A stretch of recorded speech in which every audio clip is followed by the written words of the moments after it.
सख्खे शेजारी.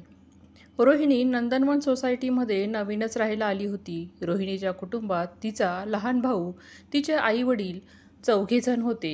अति लहान कुटुंब होतं त्यांचं. रोहिणी एका मोठ्या सॉफ्टवेअर कंपनीमध्ये उच्च पदावर कार्यरत होती.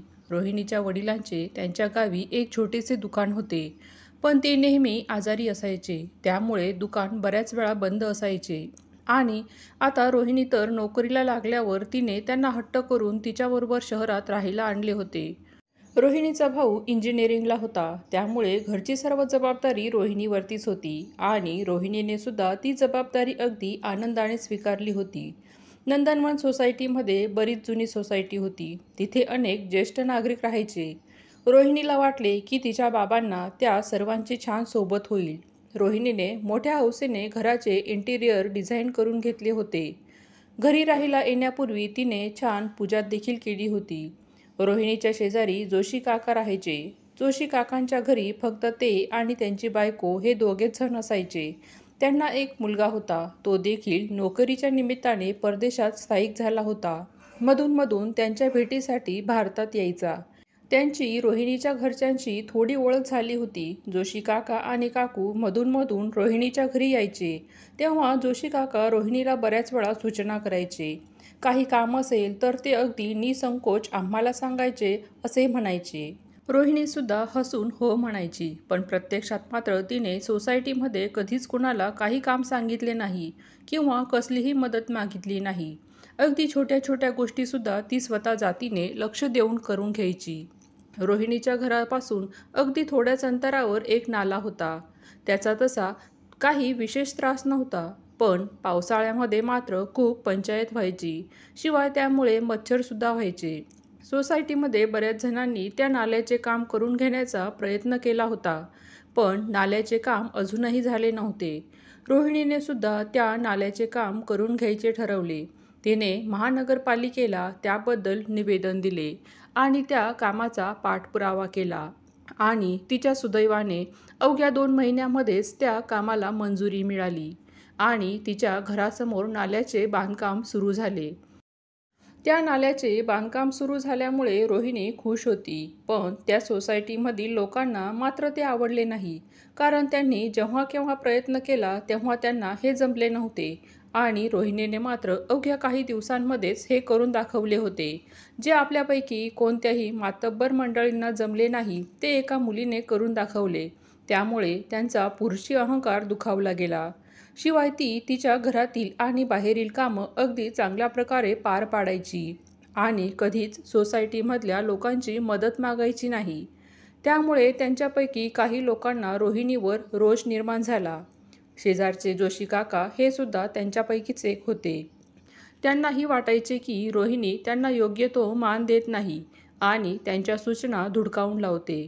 त्यामुळे काही लोकांनी मुद्दाम तिच्याबद्दल वाईट बोलू लागले. रोहिणी उद्धट आहे, ती मोठ्यांना मान देत नाही, कोणत्याही बाबतीत विचारत नाही, स्वतःला अतिशहाणी समजते वगैरे. रोहिणीचे वडीलसुद्धा सोसायटीमध्ये बाहेर पडायचे तेव्हा मुद्दामून त्यांच्या कानावर मुलीच्या कमाईवर जगतात, स्वतः काहीच करत नाही अशी कुजबूज करायचे. जोशी काकासुद्धा त्यांच्यापैकीच एक होते. त्यांनी रोहिणीच्या घरच्यांशी बोलणे सोडले होते किंवा जेव्हा केव्हा ते बोलायचे तेव्हा आडून त्यांना टोमणे मारायचे. रोहिणीच्या घरच्यांना वाईट वाटायचे, पण रोहिणी त्यांना समजवायची की सर्व काही ठीक होईल आणि पुन्हा पूर्ववत होईल. म्हणून असेच काही दिवस गेले. रोहिणी आपल्या ऑफिसच्या आणि घरच्या कामात व्यस्त असायची. त्यामुळे सोसायटीच्या लोकांकडे लक्ष द्यायला तिला पुरेसा वेळ मिळत नसे. त्यामुळे कोणी तिला काही टोचून बोलले तरीही ती फक्त हसून तिथून निघून जायची.